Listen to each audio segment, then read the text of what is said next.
আজকের বিষয় হলো যে আইন হচ্ছে চর্চা করার একটা বিষয়, যেটা প্রতিদিন চর্চা করতে হয় এবং এই চর্চা করার মধ্যে দিয়েই আপনাকে আইন সম্পর্কে একটা পূর্ণাঙ্গ ধারণা হয়। তো যাই হোক, আজকে 7টা সাবজেক্টের ধারাগুলো সংক্ষিপ্তভাবে মনে রাখার জন্য যদিও কিছু টেকনিক আছে, তারপরেও এই ধারাগুলো একটা টেকনিকে সংক্ষিপ্তভাবে কীভাবে পড়া যায় বা কীভাবে মনে রাখা যায় সেই বিষয়টা আলোচনা করব। সে দেওয়ানি কাজবিধি 1908, এটা বলছে 1 ধারায় শিরোনাম, 2 এর সংজ্ঞা, 3 ক্লাসিফিকেশন মানে শ্রেণী বিভাগ, 6 আত্মিক ইখতিয়ার, 9 সাধারণ Ikhtiyar, 10 race sub judice, 11 race judicata, 12 অতিরিক্ত মোকদ্দমা, 15 ইখতিয়ার সংগ্রহ সর্বনিম্ন আদালত, 16 বিষয়বস্তু যেখানে মামলা হবে সেখানে, 17 বিষয়বস্তু 2খানে মামলা হবে যে কোনো একখানে, 18 বিষয়বস্তু যদি না থাকে কোনোখানে মামলা হবে যে কোনো একখানায়, 19 ক্ষতিপূরণ, 20 অন্যান্য মোকদ্দমা, 21 ইখতিয়ার আপত্তি, 22 স্থানান্তর, 23 স্থানান্তরের আবেদন, 24 স্থানান্তরের ক্ষমতা। একটা সূত্র আছে, আর্জি আবিষ্কার দণ্ড, 26 আর্জি, 30 আবিষ্কার, 32 দণ্ড, অর্থাৎ চোর সংখ্যা যেটা বলা হয়। আর বিজয় সংখ্যা হচ্ছে যে বিবাদী একজন বিদেশি সাক্ষী, 27 বিবাদী, 29 বিদেশি এবং 31 সাক্ষী, 33 রায় ও ডিগ্রি, 34 সুদ, 35 খরচ, 35 ক ক্ষতিপূরণ, 37 ডিগ্রি দান, 38 ডিগ্রি জারি এবং 39 ডিগ্রি স্থানান্তর, 48 সময়সীমা, 55 প্রতিনিধি, 51 ক্ষমতা, 54 বারবারা, 55 আটক ও গ্রেপ্তার, 56 মহিলা, 57 খরপোশ, 58 মুক্তি, 59 অসুস্থ, 60 বিক্রয়, 61 কৃষিজাত, 62 ক্রোকৃত সম্পত্তি, 63 ক্রোকৃত সম্পত্তি, 62 বাসস্থানের সম্পত্তি, 63 ক্রোকৃত সম্পত্তি, 64 সরকারি সুন্দর বাতিল, 75 কমিশন, 79 সরকারের বিরুদ্ধে মোকদ্দমা, 80 নোটিশ, 86 কূটনীতিকের বিরুদ্ধে মোকদ্দমা, 88 ইন্টারপ্রেটার, 89 এডিআর, 91 উৎপাদ, 92 দাতব্য, 95 অপর্যাপ্ত, 96 আপিল, 104 আদেশ, 107 ক্ষমতা, 113 রেফারেন্স, 114 রিভিউ, 115 রিভিশন, 182 বিধি, 132 মহিলা, 133 ভিএপি, 135 ক এমপি, 139 হলফনামা, 140 উদ্ধার, 148 সময়, 151 সহজত, 152 সংশোধন। তারপর হচ্ছে আদেশ আছে 51টা, তার মধ্যে 50টা আদেশ কার্যকর আছে। সেটা হচ্ছে 1 আদেশের পক্ষ, 4 আর্জি, 4 আদেশে আর্জি, 5 সমন, 6 প্লেটিং, 7 আর্জি, 8 জবাব, 9 হাজিরা, 10 পক্ষদের পরীক্ষা, 11 আবিষ্কার, 12 স্বীকৃতি, 13 দলিল দাখিল, 12 দলিল দাখিল, 14 বিচার্য, 14 বিচার্য বিষয়, 15 প্রথম শুনানিতে মামলা নিষ্পত্তি, 17 মুলতবি, 18 সাক্ষী, 20 রায়, 21 ডিগ্রি, 22 প্রতিনিধি, 23 মোকদ্দমা প্রত্যাহার করা বা মীমাংসা, 32 নেক্সট ফ্রেন্ড, 33 নিঃস্ব, 35 ইন্টারপ্রেটার, 38 রায়ের পূর্বে গ্রেপ্তারক, 39 স্থায়ী নিষেধাজ্ঞা, 40 রিসিভার, 41 মূল ডিগ্রি হইতে আপিল, 42 আপিল ডিগ্রি হইতে আপিল, 43 আদেশাবলী হইতে আপিল, 44 নিঃস্ব ব্যক্তির আপিল, 45 আপিল বিভাগে আপিল, 46 রেফারেন্স, 47 রিভিউ। তো এইটা হচ্ছে আজকের হচ্ছে এটা হচ্ছে সংক্ষিপ্তভাবে যে দেওয়ানি কাজবিধি 1908, এটা হলো মনে রাখার একটা সহজ পদ্ধতি। এখন আপনাকে একটা ধারার আপনাকে একটা বিষয় মনে রাখতে হবে। যেমন ধরেন যে 2 ধারার সংজ্ঞা আছে, তাহলে এখানে সংজ্ঞা আছে প্রায় 1 থেকে 2 এ থেকে, অর্থাৎ 2 ক থেকে বা 2 1 থেকে 2 20 পর্যন্ত, মানে 2 20 উপধারা পর্যন্ত। তো এইগুলো হচ্ছে আপনাকে পড়ার মতো। যেমন ধরেন যে 2 আছে ডিগ্রি, তারপর 2-11 আছে অন্তর্বর্তীকালীন মুনাফা, যেটা মিনস প্রফিট বলা হয়। তারপর একটা বিষয় হচ্ছে যে 26 আর্জি, তারপরে 26 ধারাতে আর্জি যে বিষয়টা আছে, যেমন আর্জি দাখিলের মাধ্যমে মামলা করতে হয়। তো এই যেমন 26 ধারা আপনি মনে রাখবেন শুধু আরজি, এখানে আরজিটা যদি আপনি মনে রাখতে পারেন, একটা ধারা যে কোনো একটা শব্দ মানে যেটা মেইন বিষয়, সেই বিষয়টা মনে রাখলে তাহলে আপনার ওই ধারণা সম্পর্কে পূর্ণাঙ্গ একটা ধারণা হবে। যেহেতু যারা আইন পড়ে তাদের আসলে ওইভাবে ডিটেলস মনে রাখার কোনো বুদ্ধি বা সময় যেহেতু কম, যার জন্য আপনাকে মনে রাখতে হবে পরীক্ষা দেওয়ার জন্য যে 26 ধারায় আরজি। এখানে একটা সুন্দর একটা বিষয় যে জোর সংখ্যা, তার মানে আমরা আগে জোর বিজোড় সংখ্যা পড়তাম, তাহলে এখানে জোর সংখ্যা একটা আছে যে আরজি আবিষ্কার দণ্ড, মানে আরজি আবিষ্কার দণ্ড।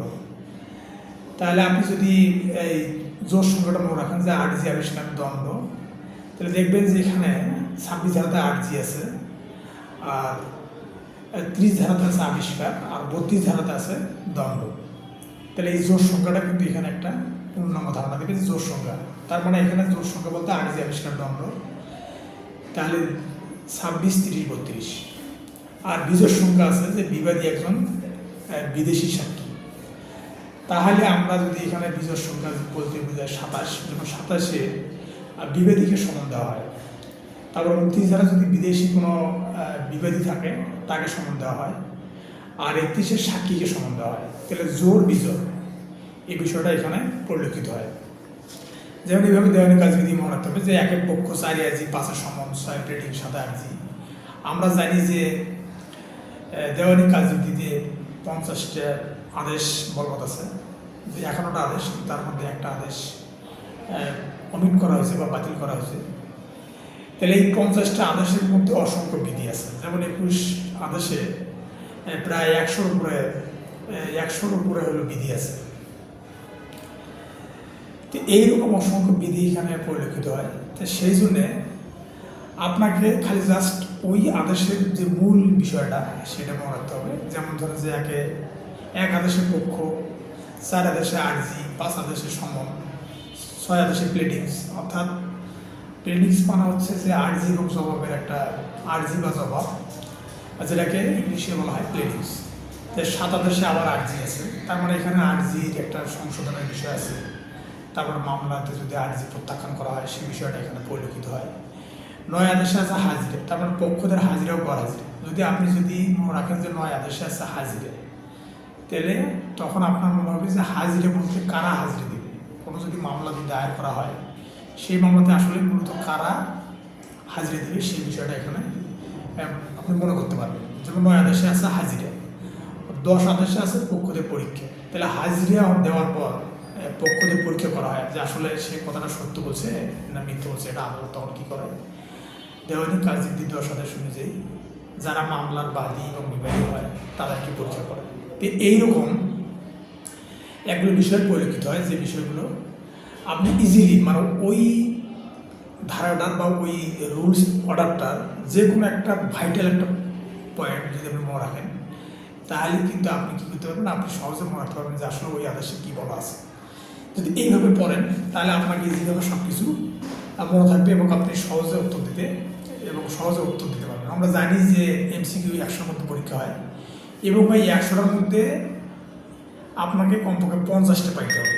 50, যেহেতু এমসিকিউটা কিউআর কোডের মাধ্যমে হয়, এখানে একজনের সাথে একটা প্রশ্ন কোশ্চেন মিলবে না। মানে দেখা যাবে যে আপনার যে প্রশ্নটা 1 নম্বরে আছে ঠিক একই প্রশ্নটা আপনার পাশে যে আছে তাই দেখবেন যে 99/100 নম্বরের ওই প্রশ্নটা আছে। তো এই কিউআর কোডটার সুবিধা হচ্ছে এটা যে আপনি পেছনে তাকালেও বা আপনি সামনে দেখার চেষ্টা করলেও কিন্তু আপনি এই বিষয়গুলো সহজে উপলব্ধি করতে পারবেন না, কারণ এখানে আপনার কিউআর কোডের একটা নাম্বারের জন্য দেখা যাবে যে তার আপনার 1 নম্বর প্রশ্ন, আর আপনার সামনে যে আছে আমার 1 নম্বর প্রশ্নটা হয়তো বা দেখা গেছে 50-এ বা 60-এ বা 71-এ, এইরকম একটা বিস্তৃত শব্দ থাকবে যেটা খুঁজে বের করতে দেখা যাবে যে আপনার 2-3 মিনিট 5 মিনিট সময় চলে গেছে। আর একটা পরীক্ষার মধ্যে মানে আপনার 60 মিনিট সময়, তার মধ্যে আপনার মনে করে দেখেন যে ওমাশিটা পূরণ করতে হবে, ওখানে 10 মিনিট যায়, তো গড়ে আপনি 50 মিনিট সময় পাবেন। এই 50 মিনিটের মধ্যে আপনাকে অ্যান্সার 100টা টপিক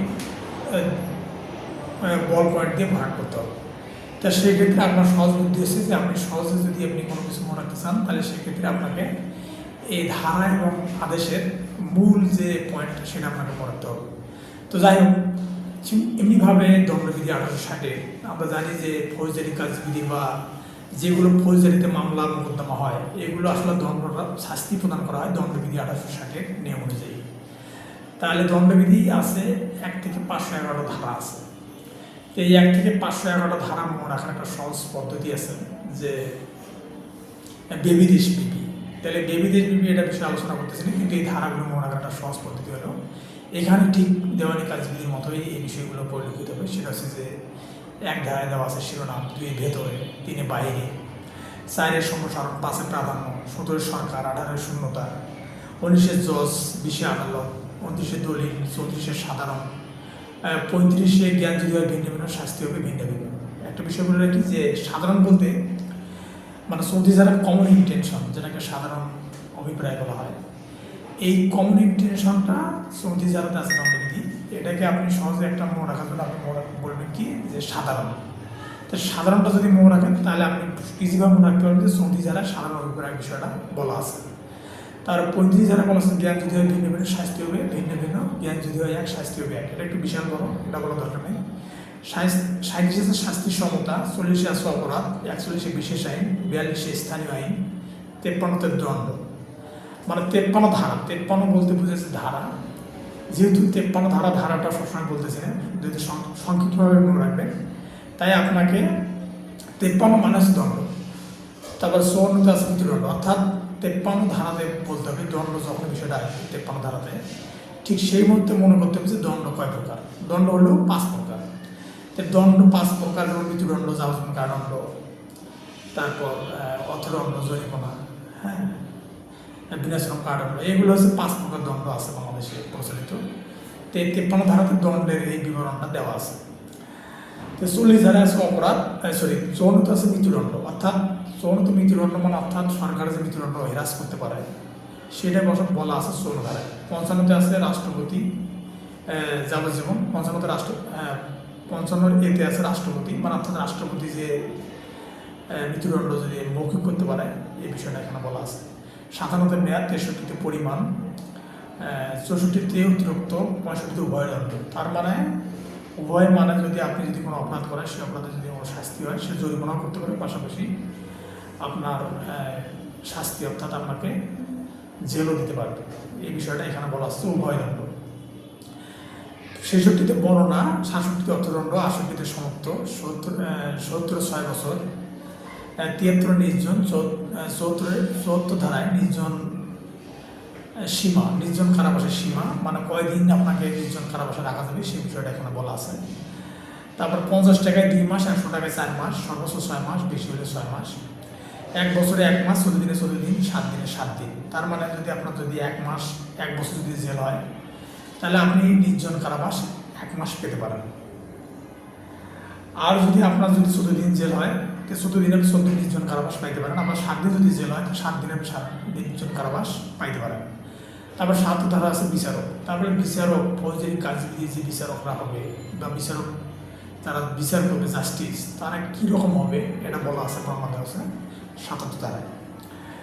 আর 82 নাবালক, 83 পোল্ট্রি, 84 পাগল, 85 মাতাল, 87 সম্মতি, 88 মঙ্গলার্থে, 89 অভিভাবক, 98 পাগল, 99 সীমা, 100 দেহ, 103 সম্পত্তি, 106 নিরপরাধ, 107 দুষ্কর্ম, 108 সহতা, 109 দুষ্কর্মের শাস্তি, 120 গোপনকরণ, 120 এ অপরাধমূলক ষড়যন্ত্র, 120 বি শাস্তি, 124 এ রাষ্ট্রদ্রোহী, 141 বেআইনি সমাবেশ, 142 বেআইনি সমাবেশের সদস্য, 143 6 মাস, অর্থাৎ বেআইনি সমাবেশে যদি আপনি যদি কোনো বেআইনি সমাবেশ করেন বা সমাবেশের সদস্য হন, তাহলে আপনার শাস্তি হবে 6 মাস পর্যন্ত এবং 500 টাকা জরিমানা।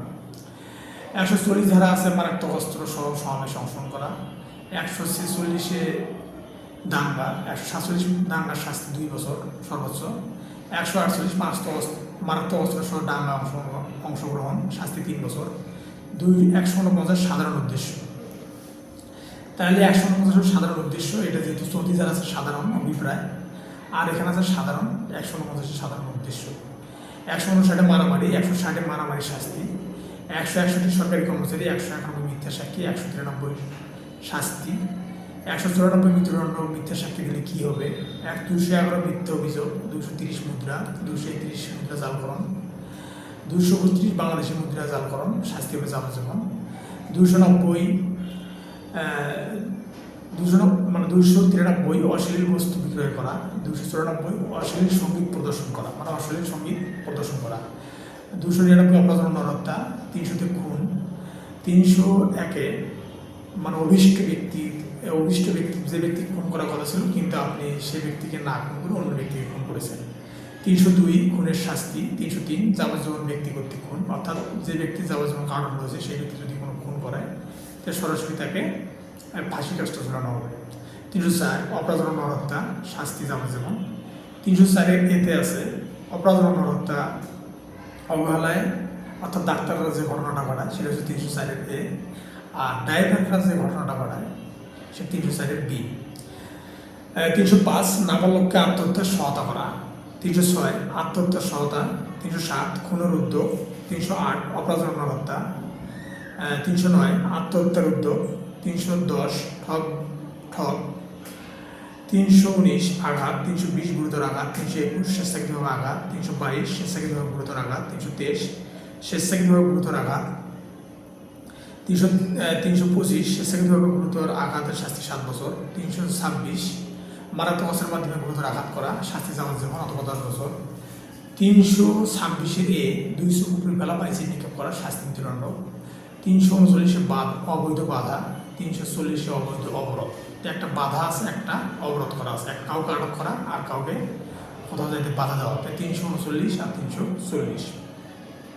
341 আছে অবৈধ বাধার শাস্তি, আর 342 আছে অবৈধ আটকের বা অবরোধের শাস্তি।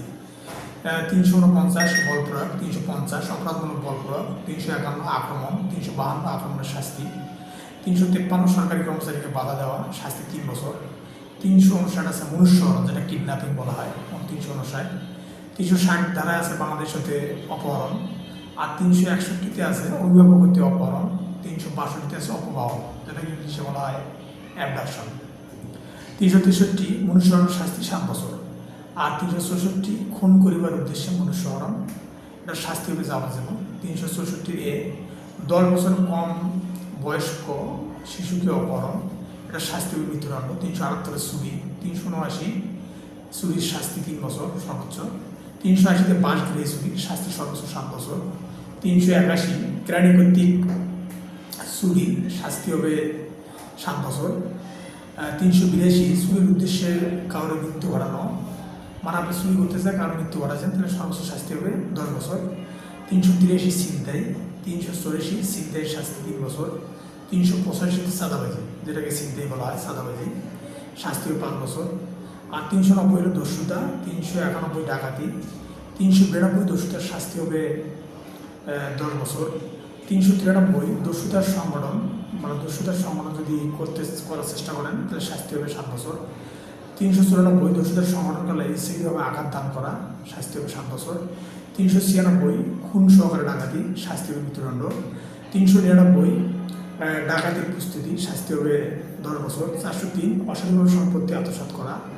405 অপরাধমূলক বিশ্বাসভঙ্গ। 406 অপরাধমূলক বিশ্বাসভঙ্গের শাস্তি 3 বছর। 400 হলো ডাকাত দলভুক্ত হইবার শাস্তি। 401 চোরদের দলভুক্ত হইবার শাস্তি।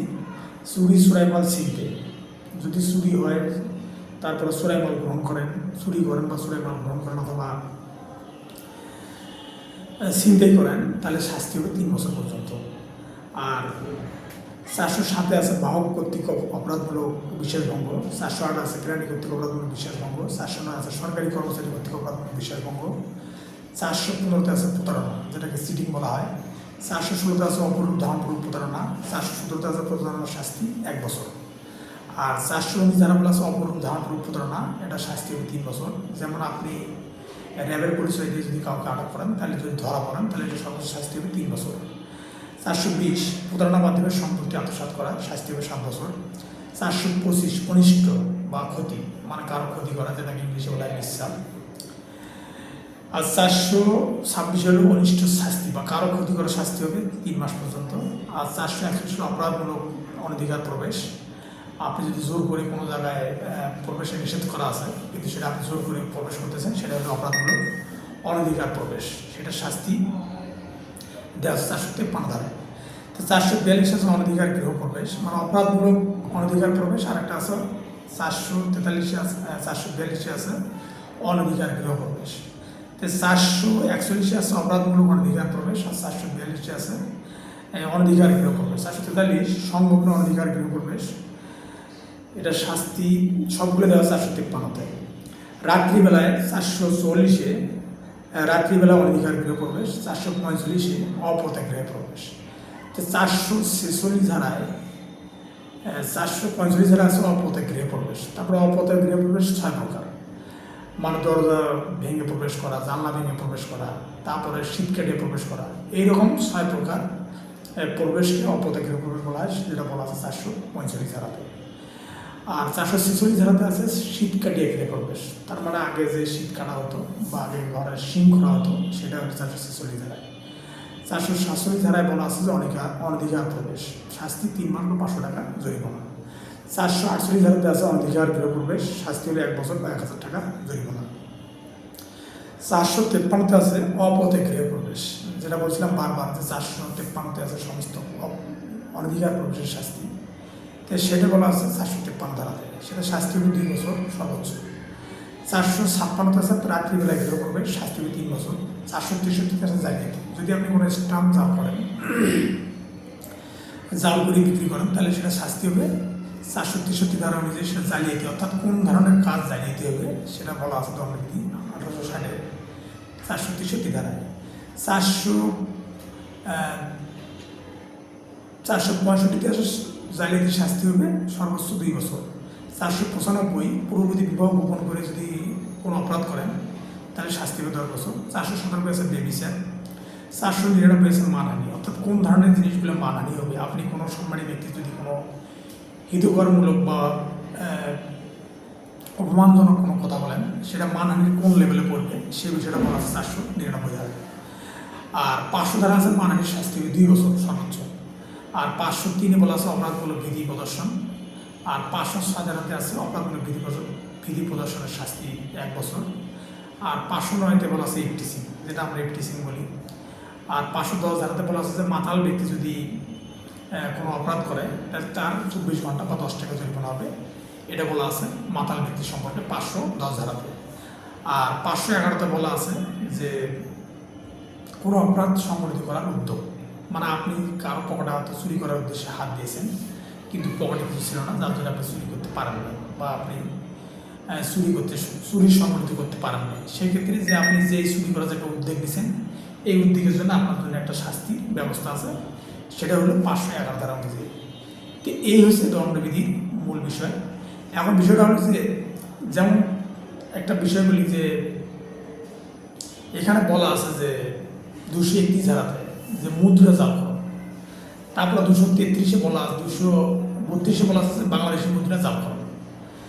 তাহলে এই বাংলাদেশি মুদ্রাগুলো কোনগুলোকে মুদ্রা বলা হবে, কোনগুলো জাল করলে আপনার শাস্তি হবে, সেই বিষয়গুলো বলা আছে।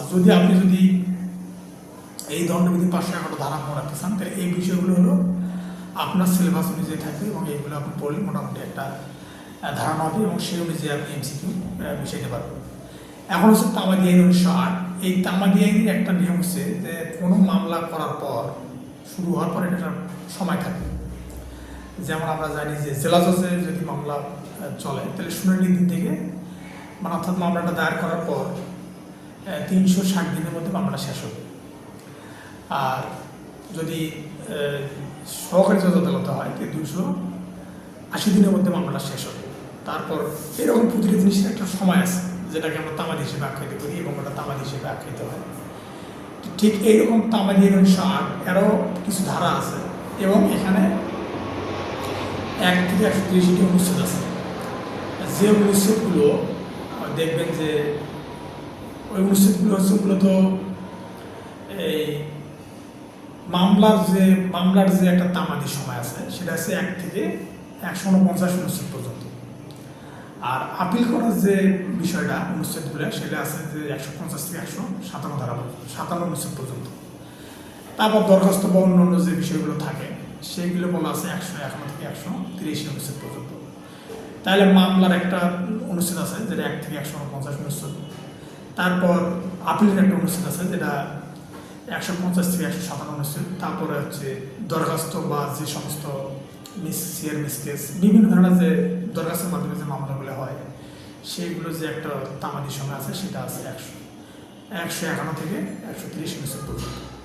তাহলে তামাদি আইনে 129টা মানে শুধু 29টা ধারা প্রচলন আছে।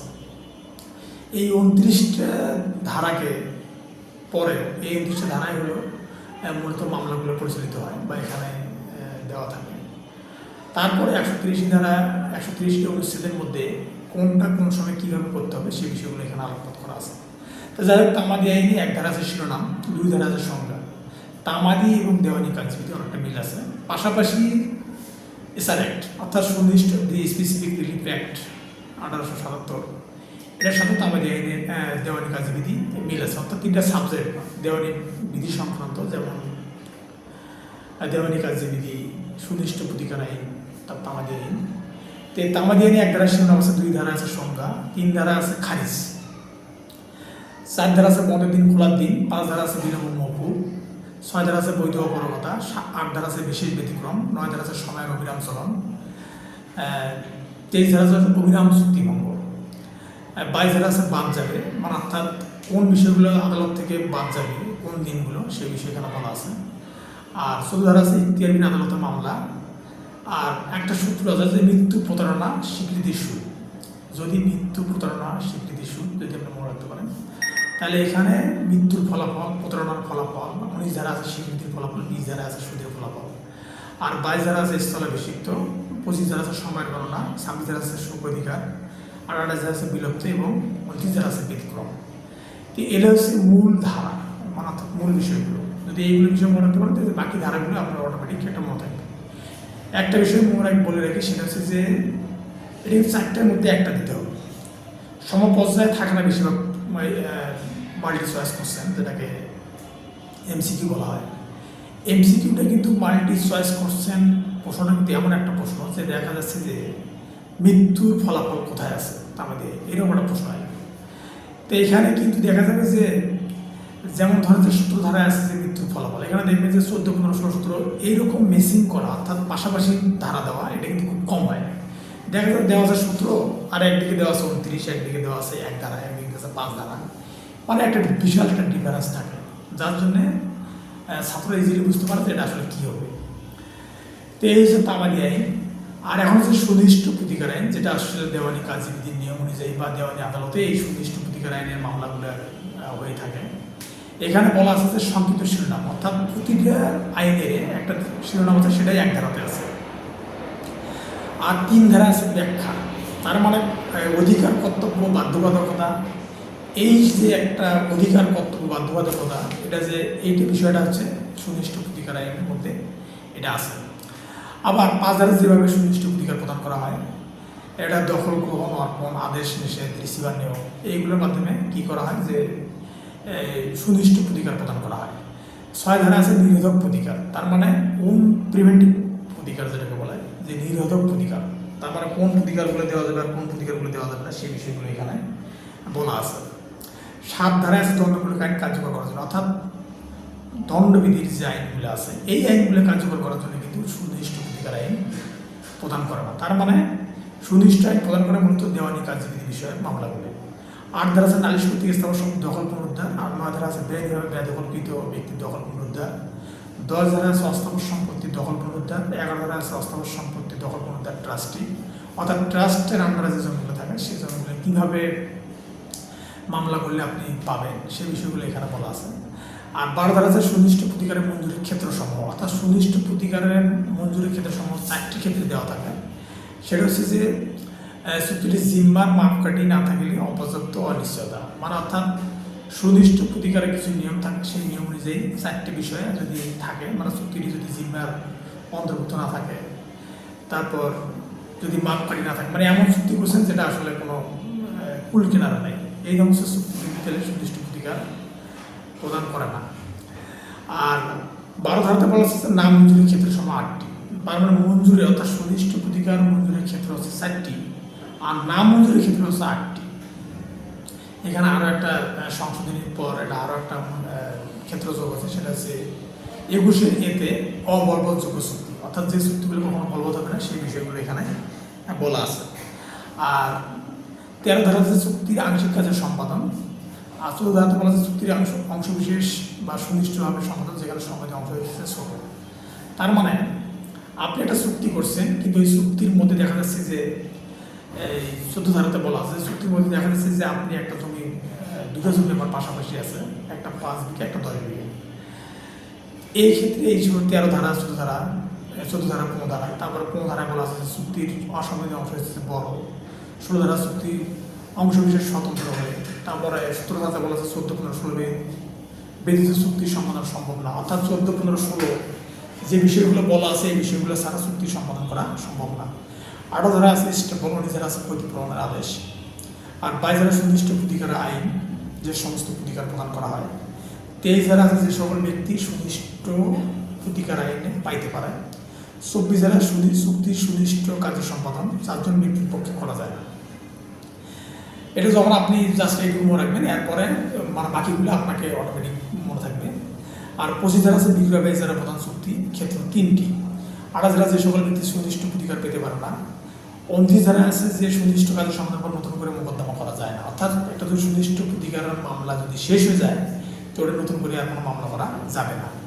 29 ধারা আছে সুনির্দিষ্ট কাজের সমাধান পর নতুন করে মোকদ্দমা করা যায় না। 31 ধারা আছে দলিল সংশোধন, আর 35 ধারাতে আছে চুক্তি বাতিল, আর 39 ধারা আছে দলিল বাতিল। তাহলে 31 ধারাতে আছে দলিল সংশোধন, অর্থাৎ দলিল কিন্তু 3টি ক্ষেত্রে সংশোধন করা যায়। আবার 35 ধারাতে বলা আছে চুক্তি বাতিল, তার মানে কোন ধরনের চুক্তিগুলো বাতিল হবে সেটা বলা আছে 35 ধারাতে সুনির্দিষ্ট প্রতিকার আইনের। আর 39 ধারাতে বলা আছে দলিল বাতিল, তার মানে কোন ধরনের দলিলগুলো বাতিল হয়ে যাবে সেটা বলা আছে সুনির্দিষ্ট প্রতিকার আইনের 39 ধারাতে। আর 40 ধারাতে বলা আছে আংশিক দলিল বাতিল, মানে আংশিক দলিলটি কীভাবে বাতিল হবে সে সম্পর্কে বলা আছে 40 ধারাতে। 41 ধারাতে বলা আছে দলিলের বাতিলের পর মানে ক্ষতিপূরণ, অর্থাৎ যার পক্ষে রায়টা হবে সে বিবাদী পক্ষে, অর্থাৎ বিবাদী পক্ষ ক্ষতিপূরণ দাবি করতে পারে। আপনি একটা আশা করে জমি কিনছেন, কিন্তু পর কোনো কারণে দলিল হয়েছে জমিটা, কিন্তু পণ্য দলিলটা বাতিল হয়ে গেছে, তাহলে ওই দলিল বাতিলের জন্য যে আপনার ক্ষতিটা হয়েছে সেই ক্ষতিটা হয়তো আদালত আপনাকে দিতে পারে। তো 42 ধারা আছে ঘোষণামূলক প্রতিকার। আর 43 ধারা আছে ঘোষণামূলক ডিগ্রি, মানে ঘোষণামূলক ডিগ্রি যেটাকে বলা, 42 ধারা ঘোষণামূলক ডিগ্রি বা ঘোষণামূলক মামলা। আর 44 ধারা আছে ঘোষণামূলক মামলার ফলাফল। আর 40 ধারা আছে রিসিভার নিয়োগ। আর 52 ধারা আছে নিরোধক প্রতিকার, মানে দুইটা নিরোধক প্রতিকার বলতেছে অস্থায়ী যে নিষেধাজ্ঞা, অর্থাৎ আপনি একটা জমিতে যাওয়ার আগে যে নিষেধাজ্ঞাটা প্রদান করা হয় সেই বিষয়ে বলা আছে, এটা আছে 52 ধারাতে। 53তে বলা আছে স্থায়ী অস্থায়ী নিষেধাজ্ঞা, তার মানে নিরোধক প্রতিকার দুটো। নিরোধক প্রতিকার দুটোর মধ্যে কী কী, একটা হচ্ছে স্থায়ী নিষেধাজ্ঞা, একটা হচ্ছে অস্থায়ী নিষেধাজ্ঞা। আর 53তে স্পষ্ট করে বলা আছে যে স্থায়ী অস্থায়ী নিষেধাজ্ঞা। আর 54তে বলা আছে চিরস্থায়ী নিষেধাজ্ঞা। আর 55তে বলা আছে যে আদেশমূলক বাধ্যতামূলক নিয়ে বাধ্যবাধকতা। 56তে বলা আছে আদালত আদেশ দিয়ে অসুবিধা জানতে পারে 11টি ক্ষেত্রে। অর্থাৎ কিছু কিছু বিষয় আছে যে কোন ক্ষেত্রে স্থায়ী এবং অস্থায়ী নিষেধাজ্ঞা দেওয়া যাবে না, বা কোন ক্ষেত্রে অস্থায়ী নিষেধাজ্ঞা দেওয়া যাবে না, সেটাই 11টা বিষয়ে এখানে আলোকপাত করা আছে। আর 57 ধারাতে বলা আছে নেতিবাচক চুক্তির ক্ষেত্রে অস্থায়ী নিষেধাজ্ঞা, তার মানে নেতিবাচক চুক্তির ক্ষেত্রে কী নিষেধাজ্ঞা দেওয়া যাবে কি যাবে না সেই বিষয়গুলো বলা আছে। তাহলে এইভাবে সুনির্দিষ্ট প্রতিকার আইন যদি আপনি মনে রাখতে পারেন, তাহলে আপনার এখানে 1 থেকে 57টা ধারা আছে, আপনি সহজে মনে রাখতে পারবেন। কিন্তু মূল টপিকগুলো আপনাকে মনে রাখতে হবে, একটা ধারার একটা ওয়ার্ড যেটা ভাইটাল ওয়ার্ড, তাহলে আপনি সহজে মনে রাখতে পারবেন যে এই ধারাগুলো কীভাবে পড়তে হবে। পাশাপাশি বার কাউন্সিলের 46টা অর্ডার আছে, আদেশ, এবং এটার মধ্যে আবার এই 101টা আছে বিধি। আবার দেখা যাচ্ছে যে ক্যাননস অফ প্রফেশনাল কন্ডাক্ট অ্যান্ড এডুকেটি, এটার মধ্যে 4টা অধ্যায় আছে, এবং এই 4টা অধ্যায়ের মধ্যে যে আইনজীবীর প্রতি আইনজীবীর একটা ব্যবহার কীরকম হবে, আইনজীবীর প্রতি মক্কেলের ব্যবহার কীরকম হবে, আইনজীবীর প্রতি আদালতের মানে অর্থাৎ প্রথম অধ্যায় আছে যে আইনজীবীর প্রতি আইনজীবীর ব্যবহারটা কীরকম হবে। তারপর দ্বিতীয় অধ্যায় বলা আছে যে আইনজীবীর প্রতি আদালতের ব্যবহারটা কীরকম হবে। তারপর তৃতীয় অধ্যায়ে বলা আছে যে আইনজীবী মক্কেলের কীরকম ব্যবহার হবে, এবং চতুর্থ অধ্যায়ে বলা আছে যে আইনজীবী একজন জনগণের ব্যবহারটা কীরকম হতে হবে, একজন আইনজীবী জনগণের সাথে কেমন ধরনের আচরণ করবে সে বিষয়গুলো বলা আছে 4টে অধ্যায়ে। এবং এই 4টে অধ্যায়ে 46টা এখানে আবার বিধি আছে, এটাকে বলা হয় canons of professional conduct and conductivity, এটার মধ্যে এই বিষয়গুলো বলা আছে। আর এই যে 46টা আদেশ আছে, bar council, legal drafting and bar council order, এখানে বলা আছে যে 1 ধারায় শিরোনাম, 2 এর সংখ্যা, 3 অধিকার, 4 মেয়াদ, 5 গঠন, 6 সভাপতি, 6 সেক্রেটারি, 8 নির্বাচন, 10 কার্যক্রম, 11 কমিটি, 12 শূন্যতা, 13 তহবিল, 19 জজকোর্ট, 21 হাইকোর্ট, 22 সাদা, 23 জ্যেষ্ঠতা, 25 হাইকোর্ট, 26 শুনানি, 27 যোগ্যতা, 88 মহিলা, 31 স্থগিত, 32 শাস্তি, 33 ট্রাইব্যুনাল, 34 অভিযোগ, 36 আপিল, 39 বার অ্যাসোসিয়েশন, 41 বিধি, 40 বিধি, 41 টাউন। তাহলে আপনি এক নির্দেশে করতে পারবেন যে 1 শিরোনাম, 2 এর সংখ্যা, 3 অধিকার, 4 মেয়াদ, 5 গঠন, 6 সভাপতি, 6 সেক্রেটারি, 18 নির্বাচন, 10 কার্যক্রম, 11 কমিটি, 12 শূন্যতা, 13 তহবিল, 19 জজকোর্ট, 21 হাইকোর্ট, 22 সাদা, 23 জ্যেষ্ঠতা, 25 হাইকোর্ট, 26 শুনানি, 27 যোগ্যতা, 28 মহিলা, 31 স্থগিত, 32 শাস্তি, 33 ট্রাইব্যুনাল, 34 অভিযোগ, 34 আপিল, 39 বার অ্যাসোসিয়েশন, 40 বিধি, 41 টাউন। এখানে একটা বিষয় বলি যে অধিকার, মানে বার কাউন্সিলের কী কী করার অধিকার আছে সেটা বলা আছে এই 3 আদেশে, মানে 3 আদেশে বলা আছে যে বার কাউন্সিল কী কী করতে পারবে। তারপর 4 মেয়াদ, তার মানে বার কাউন্সিলের 4 আদেশে বলা আছে যে বার কাউন্সিলের কমিটির যে মেয়াদটা এই সম্পর্কে বলা আছে। আর এখানে দেখেন যে 8 নির্বাচন, অর্থাৎ নির্বাচনে কারা ভোট দিতে পারবে, কারা বার কাউন্সিলের পদে নির্বাচন করতে পারবে, কারা ভোট দিতে পারবে, এই বিষয়গুলো বলা আছে 4 ধারা। তো এইভাবে আপনি সহজ ইজিলি মনে রাখতে পারবেন। এমন একটা বিষয় হলো সাক্ষ্য আইন 1872। এই সাক্ষ্য আইনটা এমন একটা বিষয় যে সাক্ষ্য ছাড়া তো কোনো কিছু প্রমাণ করা যায় না। ঠিক এই জন্য এই সাক্ষ্য আইনটা খুব গুরুত্বপূর্ণ। এখানে এটা 1872 সালে এটা প্রণয়ন করা হয়। তো এখানে সাক্ষ্য আইনে এখানে পড়ার নিয়ম হচ্ছে যে 1 ধারায় শিরোনাম, 3 এর সংজ্ঞা, 4 অনুমান করতে পারে, 5 বিচার্য বিষয়, 17 স্বীকৃতির সংজ্ঞা, 24 প্রলোভন ভীতি প্রদর্শন, 25 পুলিশ অফিসার, 26 আসামি হেফাজত, 27 প্রাপ্ত তথ্য, 28 অপসারণ, 29 গোপনীয়তা রুজুয়াত, 32 বিধবার নিখোঁজ, 33 সততা, 40 দ্বিতীয় মামলা, 41 প্রবট, 45 বিশেষজ্ঞ, 46 বিশেষজ্ঞের অভিমত, 47 হস্তান্তর, 52 দেওয়ানি মামলা, 53 ফৌজদারি মামলা, 54 চরিত্র, 55 ক্ষতিপূরণ, 56 57 জুডিশিয়াল নোটিশ, 58 ধারায় স্বীকৃতির বিষয়, 59 ঘটনা প্রমাণ, 60 প্রত্যক্ষ, 61 দলিল, 62 প্রাথমিক সাক্ষ্য, 63 মাধ্যমিক গৌণ সাক্ষ্য, 64 দলিল প্রমাণ, 65 মাধ্যমিক সাক্ষ্য দেওয়া যেতে পারে, 74 সরকারি দলিল, 75 বেসরকারি দলিল, 76 প্রত্যায়িত অনুলিপি, 77 প্রত্যায়িত অনুলিপি উপস্থাপন, 85 মুক্তারনামা, 90 30 বছর, 93 আত্মপদক, 99 দলিলের সত্তাবলী, 100 সংরক্ষণ, 101 প্রমাণের দায়িত্ব, 103 সুনির্দিষ্ট ঘটনা, 105 ব্যতিক্রম ঘটনা, 106 অবগতি, 107 30 বছর, 108 7 বছর, 110 মালিকানা, 111 লেনদেন, 112 বিবাহ চূড়ান্ত প্রমাণ, 114 আদালত, 115 স্টেপল, 118 সাক্ষ্য দিতে পারে, 119 ভুয়া বা বধির সাক্ষ্য, 120 স্বামী স্ত্রী, 121 জজ বা ম্যাজিস্ট্রেট, 122 বাত্রা, 126 পেশা সম্পৃক্ত বাত্রা, 127 দোভাষী, 132 অভিযুক্ত, 133 দুষ্কর্মের সহযোগী, 134 সাক্ষীর যোগ্যতা, 137 জবানবন্দি জেরা পূর্ণ জবানবন্দি, 141 ইঙ্গিতবাহী প্রশ্ন, 142 ইঙ্গিতবাহী প্রশ্ন করা যাবে না, 143 যখন ইঙ্গিতবাহী প্রশ্ন করা যাবে, 145 জেরা করা যাবে, 149 যুক্তিসঙ্গত, 150 কারণ বিদিত, 151 অশ্লীল, 152 অপমান, 154 বৈরী, 155 হরণ, 157 বিশ্বাসযোগ্যতা হরণ, 159 হল স্মৃতি পুনর্জীবিত করা। তাহলে এইরকম এক নির্দেশে আপনি 5-10 মিনিটের মধ্যে আপনি যদি মন্ত্র মতো যেগুলো করতে পারেন তাহলে আপনার দেখা যাবে যে সহজে মনে রাখবে। যেমন ধরেন যে 151 বলা আছে, সাক্ষ্য আইনে 151 হচ্ছে অশ্লীল বা উৎসাহজনক মন্তব্য। তাহলে আপনি যদি 151 ধারা যদি অশ্লীল কথাটা মনে রাখেন, তার মানে কোনো সাক্ষীকে অশ্লীল ভাষায় কোনো কথা বলা যাবে না। এটা বলা আছে 151 ধারা সাক্ষ্য আইনে।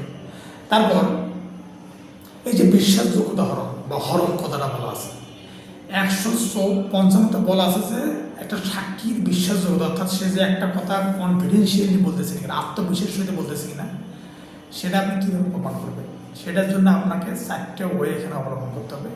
সেটা আপনি যখন বলবেন যে বিশ্বাসযোগ্যতা হরণ মানে তার চরিত্রের দোষ দিয়ে আপনি এটা প্রমাণ করতে পারেন। পাশাপাশি আপনি প্রমাণ করতে পারেন যে সে মিথ্যা কথা বলতেছে, সে ঘুষ খাইছে, এইরকম এগুলো পলিসি আছে। এই পলিসিগুলোর মধ্যে দিয়ে আপনি কী করতে পারবেন, সেগুলো সাক্ষীর বিশ্বাসযোগ্যতা বা সাক্ষীর যে আত্মবিশ্বাসের সাথে কথা বলতেছে বা এটা যে মিথ্যা কথা বলতেছে সেগুলো আপনি বের করতে পারবেন। সেটা বলা আছে 155 ধারাতে। এবং 157 বলা আছে যে বিশ্বাসযোগ্যতা হরণ। তারপরে বলা আছে যে বৈরী সাক্ষ্য। দেখলে বৈরী সাক্ষ্য বলতেছে যে হোস্টেল উইটনেস যেটাকে বলা হয়। যেমন বৈরী সাক্ষ্য বলতেছে আপনি সাক্ষী নিয়েছেন কিন্তু বিরোধী পক্ষ টাকা খায়, সে কী করছে, সাক্ষী উল্টে গেছে, সাক্ষী এবং বিরোধী পক্ষের পক্ষে কথা বলে। তাহলে এইরকম সাক্ষী কিন্তু আপনি এটাকে বলা হয় বৈরী সাক্ষী বা হোস্টেল উইটনেস। তো এইগুলো বিষয়ে কিন্তু আপনি সহজে মনে রাখতে পারবেন। আজকে অনেক রাত হচ্ছে অবশ্যই। ঠিক আছে, সবাই ভালো থাকবেন। আগামীতে আরও সুন্দর সুন্দর বিষয় নিয়ে আসবো। এই দোয়া করবো। ধন্যবাদ সকলকে।